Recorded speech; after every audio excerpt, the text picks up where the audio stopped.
This isn't my good side. You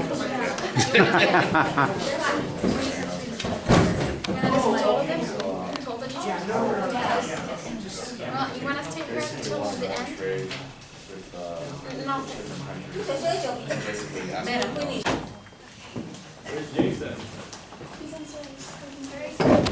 Hi everyone, thank you for coming. I hope you're all doing fine. My name is Annie and I'm president of the Philosophy Club. And today we have a very special guest speaker who wrote the book Dollar Democracy, which analyzes the issues within the U.S. government and also proposes solutions to the issues as well.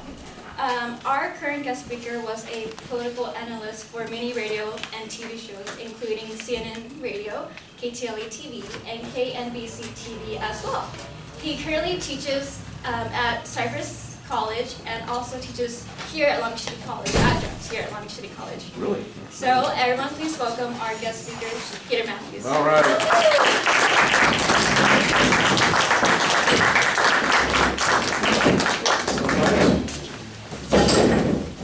Thank you, Ms. President Annie. Yes. Professor Robert Vitt, who's the club advisor of the Philosophy Club, is sponsoring this event. I want to thank a lot of the friends that are here today as well. All my students who came today, raise your hands please. A few of you did come and appreciate that a lot. A little long drive from Cypress, right? Yeah. Down the same street, but still, it takes a lot. Thank you. And the Long Beach City College students who came, it's really wonderful to have you here. My good friend Julian Berger, a political activist leader, former union person, right? Yeah. And my friend Brett Covey, who, what's that? I never have been a union person, actually. Never been a card-carrying member. But a pro-labor person. Right, there we go. Yeah. And certainly my friend Brett Covey, who helped me put together the artwork in the book and other things. And he's here to do some tape. And also we have to, Robert? I'm sorry. I got it. I'll let you introduce, if you would, from the Progressive Democratic Club, Professor Mark Rossler, a political science professor here at Long Beach City College and Orange Coast College, and Cypress College. And this is great to have a multidisciplinary approach and have some of you from different departments coming here, the sociology. How many of you are sociology students? I thought one or two of you would be. That's very good. I teach sociology here as well, as you know, and political science at Cypress. And I'd like to start off with introducing, what brought me here to this point of writing this book and where I come from, in the sense that a little bit of background would help you understand why this was done and also the approach that the person writing it has. My parents were immigrants from India, and they did very well in this country, studying and doing their graduate work. My dad did his doctorate work at the University of Wisconsin with Carl Rogers, the eminent psychologist, Carl Rogers, humanistic psychologist. And my father practiced psychology and counseling and rehabilitation work with people on drugs and also young people, child psychology. He had a wide diversity of viewpoints on or approaches to studying human behavior, the human condition. And he used them in the United States. He was a successful immigrant. My mom came as a special ed teacher. And the whole family, the children that were raised here, my two sisters and brother and myself, have lived the American dream, literally. We have been able to start out in public schools in the United States and did great. I mean, we graduated on time. We went on to college. All of us have graduate degrees, all four of us, master's or doctorate degrees, and in different fields. And, we lived the dream, and my parents lived it, and we were able to have our home and, travel all the United States and go on vacations and be able to have time now with our own children. I have a little baby girl who's 3 years old. Her name is Paige Mathews, and I wish I could have brought her here because she probably would have taken part in the discussion. She's amazing with her vocabulary. But I wonder what's going to happen to her and to some of you who are in your 20s, starting out college here and going on to university and hopefully transferring to the CSU or UC. When UC just decided to raise tuition, they voted in the committee at the trustees in Northern California in a meeting to go ahead and raise the tuitions by 5% per year for the next 5 years. That's 28% increase. On top of UC students are already paying, how much? Almost $13,000 a year, $12,000 something a year at this point, just for tuition alone. Now they're going to raise it to $15,000 a year within 5 years, step by step. And to me, this is an exemplary, it's an example of why I wrote this book, that with dollar democracy, with most of the elections in America, from city elections to state elections to federal elections, members of Congress, the legislature, the governor, funded primarily by what? Public money or private money? It's private money, right? It's by private individual wealthy donors. and private corporations and their political action committees and the independent expenditure committees now, which the Citizens United decision allows. The McCutcheon decision took off limits of any individual contributor, aggregate limits of how much you can give members of Congress to run for re-election. The Supreme Court has been on steroids, in my view. They've just completely gone out of control in terms of keeping what we have here in this country is the ideal of democracy. If democracy means the rule of the people, which it does in the Greek language, the demos are the people, kratia is the rule or government of the people, then how can we expect those who are elected by big money and the financing of it, which is basically funded by the top 0.5% of the population, let me give you some numbers on that. 80% of the money during a presidential year is donated to campaigns, federal campaigns, by the top 0.5% of the US population. And that's those who make several $1 million a year and are worth hundreds of millions and billions. 100% of the campaign money to the candidates and through their committees, expenditures are given by the top 12% of the population. That's still those Americans who make, $100,000 or more. So you've got some numbers here that are quite staggering because the vast majority of Americans today are not taking part in financing campaigns by any means, and they're not taking part in elections and voting either. You guys realize that, right? We have a turnout in this last midterm election was about 33% of those eligible to vote. It was close to 30% or less of those eligible to vote. It was 33% of 30% of those who are actually registered to vote, but the numbers were in the 30% range. The last election, in the general election, it was also in a higher range, about 50%, but still that's half the country not voting. And during national elections for Congress, 2/3 are not voting. And that has to do with what I call voter alienation. Voters feeling that their vote doesn't count, that those who are elected by big money financing their campaigns are going to do what they want anyway. For example, look at our policy right now. When it comes to having tuition-free education in California, we had it. We had it for 20 years, from 1960 to 1980s, when we had the Master Plan for Higher Education that was designed by Governor Pat Brown and Clark Kerr, the UC Chancellor, and they came up with a plan for all 3 tiers of education, community colleges, Cal States, and UCs to all be tuition-free for every single student coming out of high school in California, to guarantee every Californian a right to the American dream, because education is the pathway to the American dream, in my view, my assessment. And so with that master plan being decimated and dismantled basically over the last several decades, today you have to pay, those of you paying tuition here are paying $46 a unit, and at Cypress as well, up and down the state. At Cal State, it's $5,000 something per year, and at Cal UC, it's close to $13,000 a year, going up again. And the reason that those tuitions have been raised is because the state government has stopped funding and subsidizing the public system of universities and colleges. Let me give you some numbers, and I'm not throwing a lot of statistics at you, but this is important to get some hard evidence of what we're talking about. UC system in California, the flagship university, public universities in the United States, by the way. It is a world-renowned university, as you know. And many foreign scholars come here, and it comes up with new inventions and technologies and ideas. UC is exemplary of what a public system can do. It was funded almost 100% by public money back in 1960 under the master plan. Today, that is down to 43%.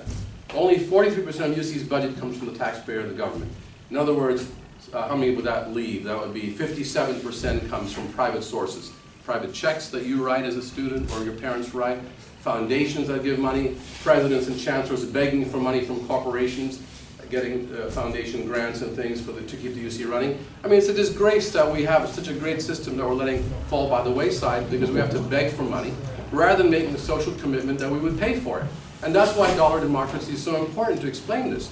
It's because these legislators, the state legislature, most of it, both Republicans and Democrats, governors, these people have been funded by big corporate lobbyists and wealthy people who don't want their taxes raised, and they don't even want to have to pay taxes.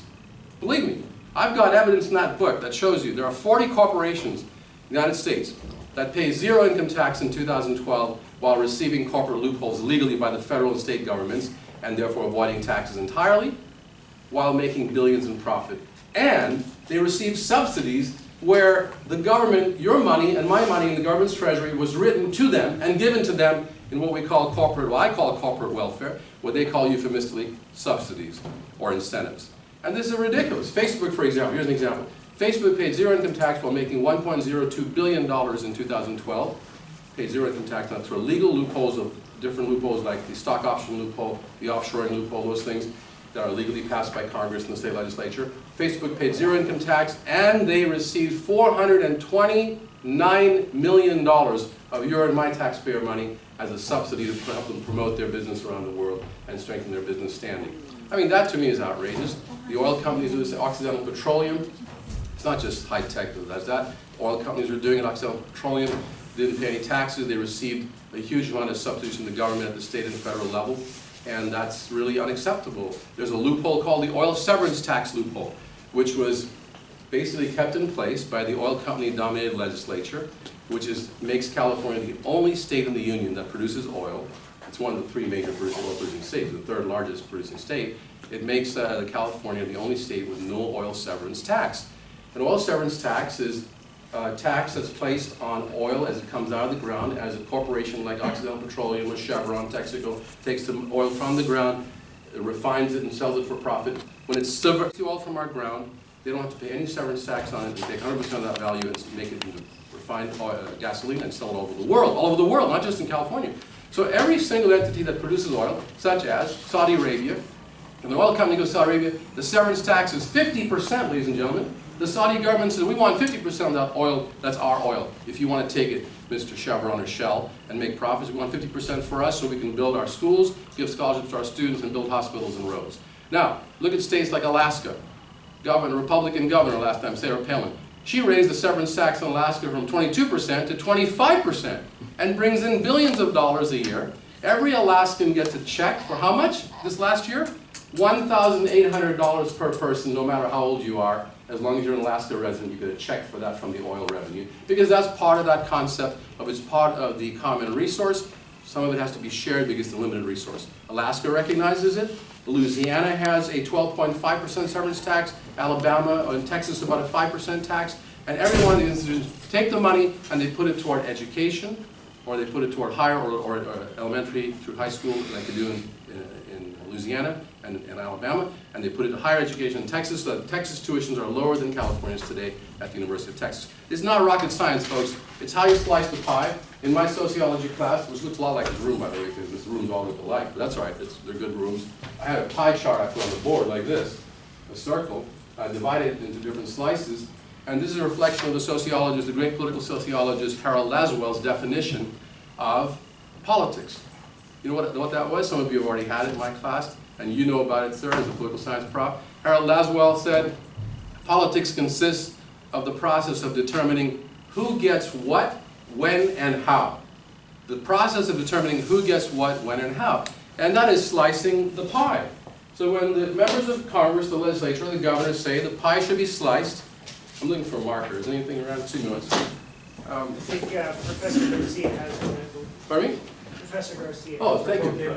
Oh, I didn't get to introduce you, sir. This is actually our co-advisor. Philosophy as well. Thank you for being here. And thank you for doing this. Now, if you look at this socioeconomic pie, as I call it,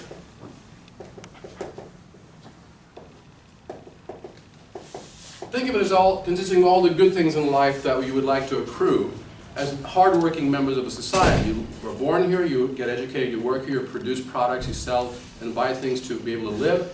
And what you want, and you also have certain rights and guarantees in the social arena that we have. The freedom of speech, the freedom of religion, the freedom of conscience, the freedom to associate with like-minded people. There are social and economic benefits that we accrue, or we'd like to accrue, as members of society over our lifetime. Now, when the pie is divided, it can be divided exactly equally, or it can be divided to where the slices are like this. And let's erase this so that half the pie goes to the top 10%. Actually, it's 90 today. If you look at the economic portion of the pie, the economic portion, this 90% of the pie is owned or controlled by 10%, the upper 10% of the population.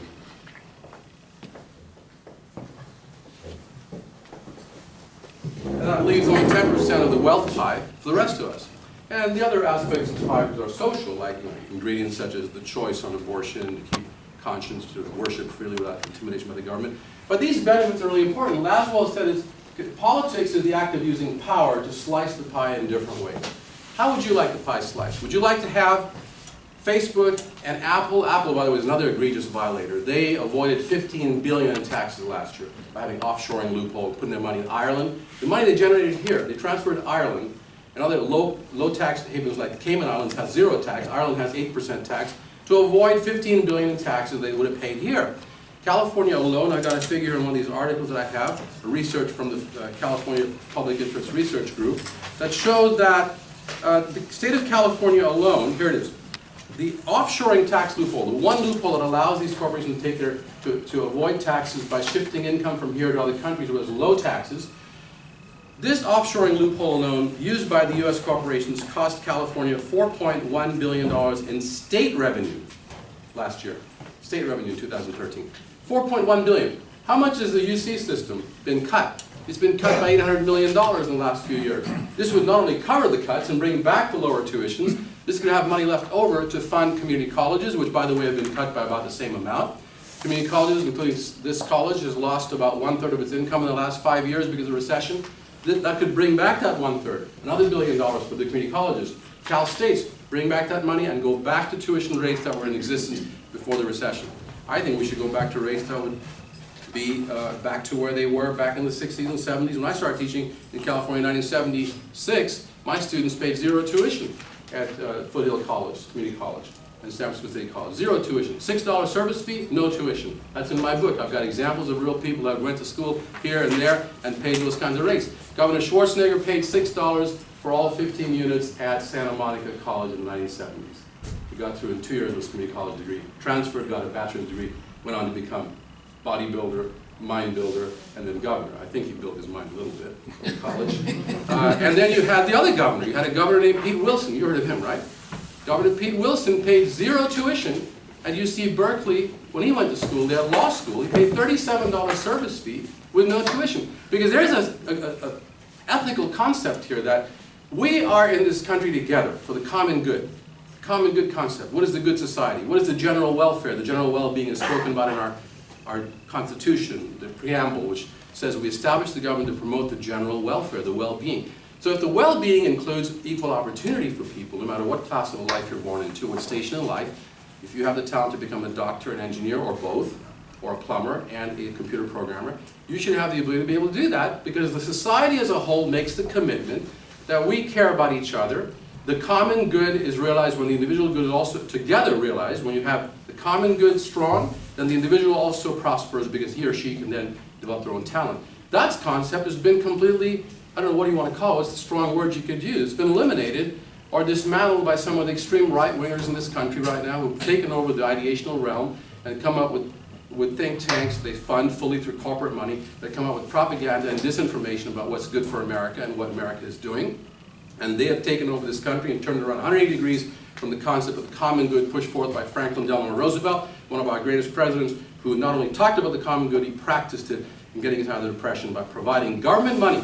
And by the way, that government money belongs to whom? It's all of our money together, isn't it? Because we all pay taxes into it. So why can't we use some of that common money, that common resource, and put it to work for all of us? And that's what should be done. It's not being done. My book points that out specifically, and this is a very important chart to keep in mind. How do we retake the pie? We do it by closing some of the most egregious tax loopholes. I'll give you one example. Besides the oil service tax loophole, which by the way could bring in about $4 billion a year for education or anything else. There are loopholes at the federal level called the stock option loophole. That's the one Facebook uses. If the big corporation pays its CEOs and executives in not only with salary, with income, but they pay them also on top of that stock value or stock options, which means they give them ownership in the company through giving them a certain number of stocks, right?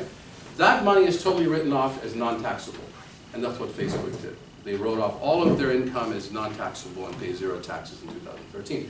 If we would just get on it at the state and federal level, sever the tie between money and politics, and move toward a publicly financed system of elections like they have in Maine and Arizona, we could have a much better system where the general will, the public good will be promoted.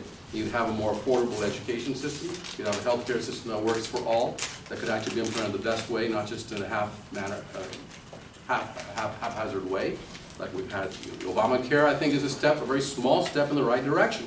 But it was implemented with view toward recognizing and being afraid that the special interest, the big hospital associations, the insurance companies, the HMOs, that they would oppose any kind of a single-payer universal system like Medicare for all, so let's not even go there. Obama said, let's not even go there. President Obama thought, no, I can't deal with, those guys are going to knock me down if I even talk about it as a public option of Medicare for all. The best he could ask for was a public option as an alternative to the private system, but he kept the private insurance in place. He let them make profits, he just regulated them a little bit, which is an interesting way to go, step by step. But every time you ask for a public good to be realized, the private sector, the extremely important, wealthy private sector in charge, wants to fight that, basically. And so it's up to all of us as the regular folks who make up we the people to say it's time that we take power back into our hands and get the others who have most of the power to share some of that with us so the common good be brought about. That's what the book is about. The first chapter talks about buying elections and selling out American politics, buying American politics and selling out the American dream. That's the title of the first chapter. And that has to do with this big money. $6.2 billion in 2012 was raised and spent by candidates for Congress and the presidency. And that money doesn't come cheap without any strings attached. In fact, Governor Brown, who used to be a champion of not having corporate lobbyist money when he ran for governor the first time and winning that way, and then championing himself as a champion of public financing, of more limitations on donations when he ran for president. He was on the right side of the whole divide at that time. Since then, he's given up and said, we've got to raise money, I got to get elected, I'm taking the money from anywhere I can. Take some money. Oil companies, corporations, and one time a reporter asked him, I have the article, it's an LA Times article, I believe. The reporter asked him, Governor Brown, do you feel that you've been influenced in any way by the money you took from big donors? He says, yeah, damn right I was influenced. He said, you're damn right. He used the word damn. He said, you're damn right. When you take, it's $20, $30 million from companies like oil companies or pharmaceuticals, you got to give them something as to what they think is the public interest. He admitted it. That's the most direct and honest admission I've ever heard from any politician, and I love Brown for that. At least you got to give him credit for being honest and full of candor. And he says, but look, this is the way it is, Brown said. Continue. Governor Brown said, the way it is right now is to take a lot of money to win elections, and the money, you got to go get the money where it comes from. Well, I rejected that in my book. I rejected it. I rejected it when I ran for Congress, and I almost won. I came within 2% winning a primary in 1996. I got 49% to 51 when I was outspent by the corporate Democrat by a factor of 5 to 1. I didn't take any corporate money at all, no lobbyist money, and I was outspent 5 to 1. I ran again, won the primary in 1998. It's in my book, the personal details of it, so you can get the real feel for it.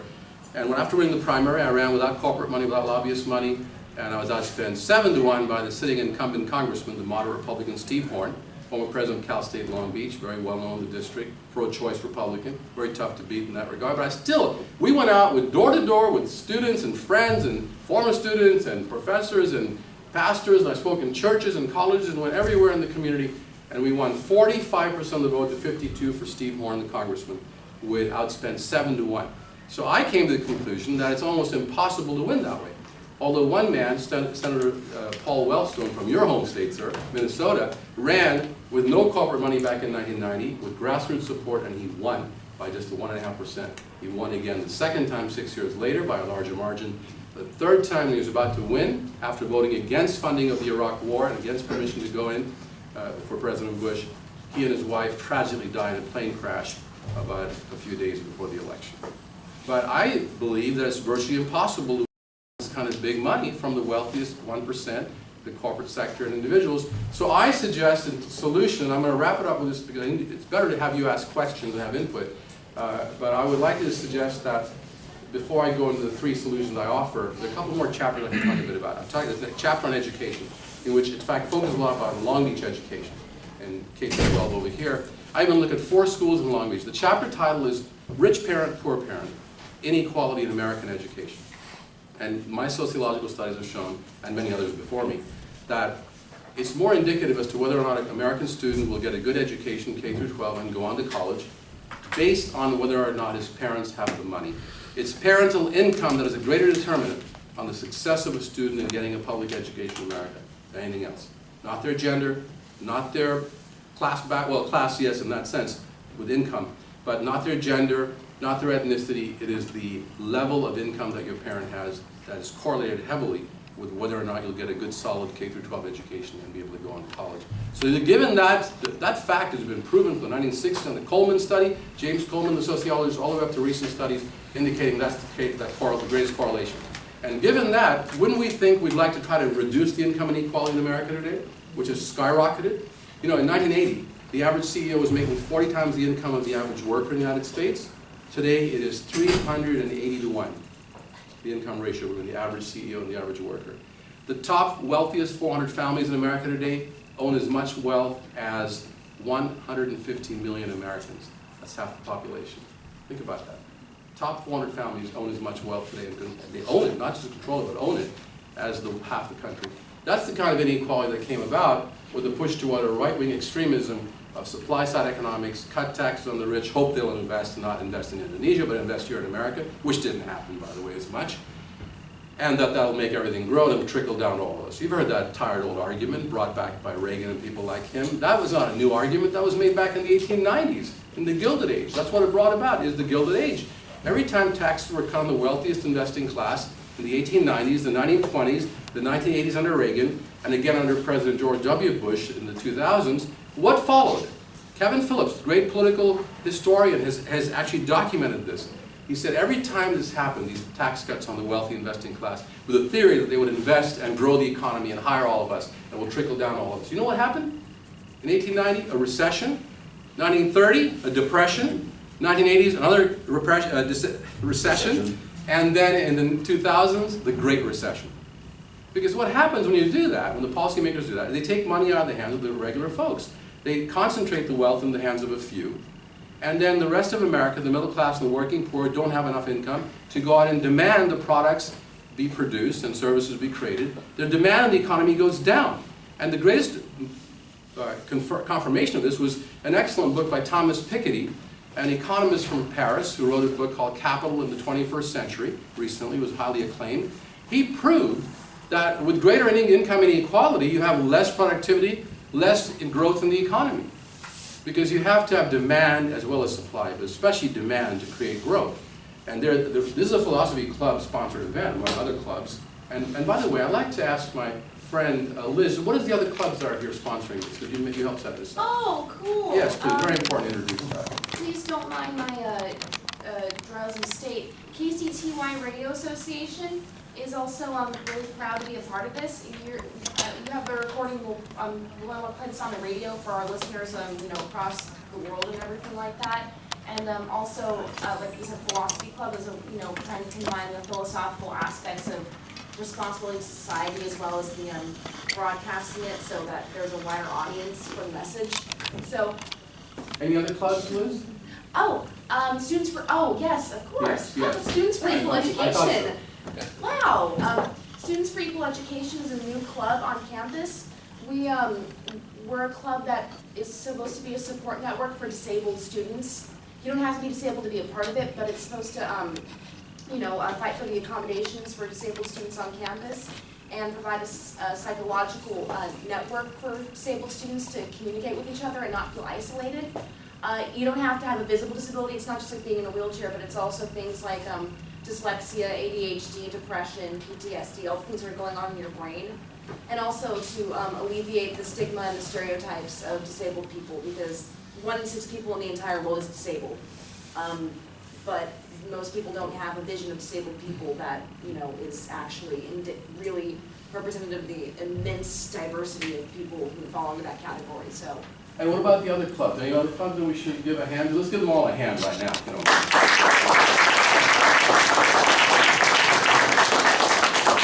Thank you. Let me just get back to the education issue, and that is, I found this disparity in the wealth being the major indicator in terms of whether students will do well in college or not, which means to me, it's a major cry for reducing the gap between rich and poor, for boosting up those with low incomes, and there's a counterweight to that that's pushing us away from that, and that is globalization.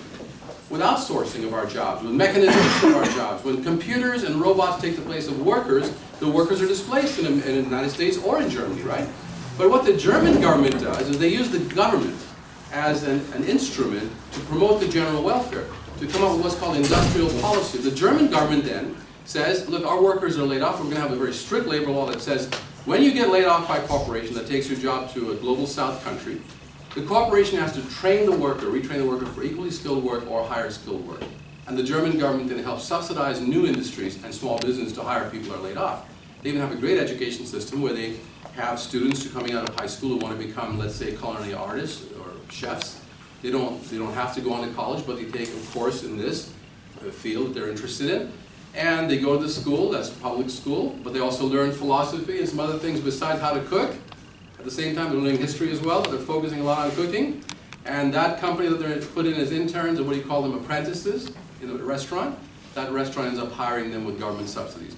The Chinese government uses industrial policy, the Japanese government uses it with the hybrid cars, electric cars, Priuses, they produce that. We'll talk about it during the discussion session more. But education is a big chapter, a chapter on food safety and food injustice and food inequality, because right now we've got corporations like Monsanto and others pushing chemical pesticides on us and GMO foods to, they say, to create more food, but what kind of food? And there's so much research. I want to give you a website, IRT.org. It stands for Institute for Responsible Technology, headed by a man named Jeffrey Smith, who's based in Iowa. A think tank, a nonpartisan, nonprofit think tank. He's been doing work for years. Jeffrey Smith was the author of Seeds of Deception about GMO foods and how it really hurts us. And so I've cited research from them and other sources that show that this could be affecting our allergies, our digestive tracts, not just in experiments on rats, but actually human consumption of GMO peas, which the GMO peas had to be taken off the market because they were hurting, almost making people very sick when they ate them. So there were a lot of things going on with the food industry run by big agribusiness. As fewer and fewer big corporations came to control our food supplies and got government subsidies, because they gave government officials campaign contributions and had lobbying money to take them on trips. This is what happens with connecting with money in politics. You know, these lobbying groups representing big companies and wealthy interests quite often not just give campaign contributions to candidates, but they also take them on trips. The latest one was this last week, when our state legislative leaders, 24 of the California legislative leaders, were taken by this institution that's funded by oil companies as well as pharmaceuticals. And this institution that's funded by these corporations took the legislature on a trip to Maui. It's called working educational trip. A working vacation, an educational vacation, to talk about the issues that are of concern to them. The prison guards union was part of that issue. So they can talk to someone like the Speaker of the Assembly, if he's there, which he was like a few years ago. They could talk to him right there on the spot on the beach in Maui, drinking and sipping whatever it is, and discuss why we should have more money for prisons. Do you get that kind of access, ladies and gentlemen, the public? This is where the public interest has been, I think, shafted while the corporations got the gold mine. And that's what this book is about. And so we need to really turn this around. The other chapters deal with the environment, water pollution, air pollution. For example, Halliburton Corporation got an exemption because the Vice President of the United States, Dick Cheney, was the former CEO of Halliburton. He still gets money from them in his financial portfolio. Dick Cheney met with the energy executives of big energy companies when the energy bill was being rewritten, or the updated version of it. He met with them secretly, and who knows what deals he gave them, but one of the deals that they got out of that bill that came out of the Cheney Energy Task Force and was passed by Congress, and much of Congress was bought by these energy companies, one of it was not only a $9 or $10 billion tax loophole package, which they got, but they also got something else. They were the only industry to actually not have to be exempted. The only industry to be exempted from the Safe Drinking Water Act. So whatever they do, if it violates the Safe Drinking Water Act, they're not responsible. The gas and oil and coal industries are exempted because of the energy bill saying so. Did you get that kind of meeting with Dick Cheney's task force? Did the Sierra Club get to go in there? Yeah, for a couple of hours, while the other guys got there for weeks to help write the bill themselves. This is the kind of dollar democracy we're talking about in this book. There's far more examples. I want to give a human example before I wrap it up here, and that is Taylor Thomas, a young woman who I wish she could have been here today. She's in West Long Beach. She's an activist. Taylor Thomas grew up in West Long Beach, and as a child, she had her first asthma attack at the age of 5. And she described it to me in person. It was just horrendous. She thought she was dying, a little 5-year-old in her yard.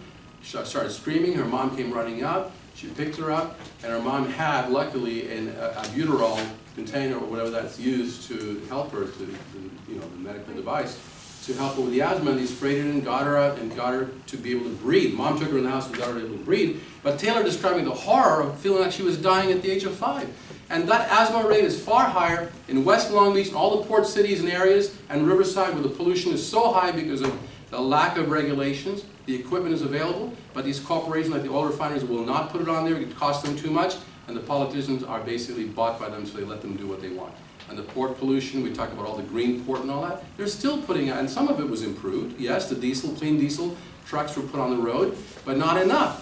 And meanwhile, the EPA and other scientifically based agencies are finding that the levels of pollution that we can tolerate as human beings are actually much lower than what the safety standards that were set 20 years ago.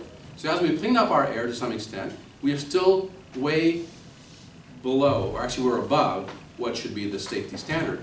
And you got not only cancer clusters, and you have clusters of asthma and those kinds of things, including adult onset asthma, because of the pollution from the ships coming in, because the dirtiest fuel in the world is burned by those ships. It's called bunker fuel, and we still haven't gotten them off of that. The dirtiest and cheapest fuel is burned by ships coming in. And this study, I wanted to let you know about the study real quickly, and that is the USC Children's Health Study or Survey, which followed children for a 20-year period to look at the development of their lungs and their asthma attacks and things in the Long Beach area and the port area of Los Angeles and Riverside. And this study found that children living in those kinds of high traffic areas have one quarter less lung capacity when they turn 18 than the children living in clean air areas. A quarter less lung capacity, stunted lung growth. I mean, this is the real stuff, am I right? Do the politicians know about this? Yeah. If they know about it, what are they doing about it? They keep getting re-elected and take the campaign contributions and talk nonsense, go off on trips to Maui? What's going on here? That's dollar democracy. And there are other things in the book. I don't want to get into all the detail. Last item is, the way to fix this is to have three things. One is to just be like Senator Wellstone and just refuse the corporate money as a candidate and say, I'm going to run for city council with no corporate money, no developer money, no lobbyist money. I'm going to go door to door with my friends. And if I win, I may be able to climb the ladder and go to state assembly without, in the same way, just getting individual donors to help you and volunteers. It's very tough to do it that way. The second solution is clean money elections, which we found that the state of Maine and Arizona have both tried. They pioneered it. Maine was the first state to pass it in 1996. It was implemented in 1998. The way it works, the principle is the same across the country where states use it. In Maine, if you want to run for the state assembly, you have to get signatures and $5 contributions from 65 people living in your district who are registered voters. Once you collect that from them, that's a nominating fee they're paying for you, so to speak, because they have faith in you. Then you're automatically put on the Maine ballot as a state candidate for state assembly. And you agree not to accept any private money, not to raise private money, and not to spend your own private money. But instead, you are given a check from government public money to run your campaign, a set dollar amount to reach out to the voters any way you want. You can have pizza parties, you can do the mailing, but you can have time to campaign. You can go door to door, you can meet people. You're not on the phone half the day, as these politicians today are, begging for money from corporate interests and lobbyists. So that's the way to free the Maine legislators, and 80% of the Maine legislature was elected by clean money campaigns in 1998. And Maine became the first state to actually bring in a comprehensive health care bill that covered over 95% of their people, because they were not in a stranglehold of the industry, of the healthcare industry and health insurance industry. That's what it will do to free our politicians and elected officials from the stranglehold. And most of them will never admit it when they're in office, that they have some influence over them through this money. They always try to hem and haw and say, oh no, we always make the best decision. They're just our friends helping us because they love America. That's why they gave us money for our campaigns. We're not influenced by that. Well, we do give them some say, because they're citizens too, but we also consider the public's view. This is the way they play around with words. And Jerry Brown, I must commend him, was the first one to come out and say, oh, damn right, I'm influenced by that money to some extent. I'm going to get you guys an article. Just keep in touch with me. I'll be happy to give you that article or email it to you. Okay? So I'd like to wrap it up right there. The last reform is a 28th Amendment to the Constitution. That's being proposed by 370,000 people across the United States. They expanded their network. It's called We the People Amendment, and the group is called Move to Amend Coalition. Their website is movetoamend.org, Brett, or com? .org. Movetoamend.org. Movetoamend.org is a tremendous grassroots organization across the U.S. They started with 4,000 people 4 years ago. They've expanded to now 370,000 people who have signed the petition requesting that their member of Congress and their state legislature both back this amendment. By amending the Constitution with this amendment, the 28th Amendment, it would say just two very simple things. The amendment says that money is not speech, and that corporations are not natural persons with natural rights or human rights. That would completely even the playing field out between the corporate sector and their money. It wouldn't allow them to buy elections anymore. And it would also say that rich people can't buy elections. We're going to have public financing, and you can have that, or have an equal playing field. So those two key reforms within that one amendment can make a big difference in bringing back the United States to real democracy from dollar democracy. Thank you so much. Appreciate it.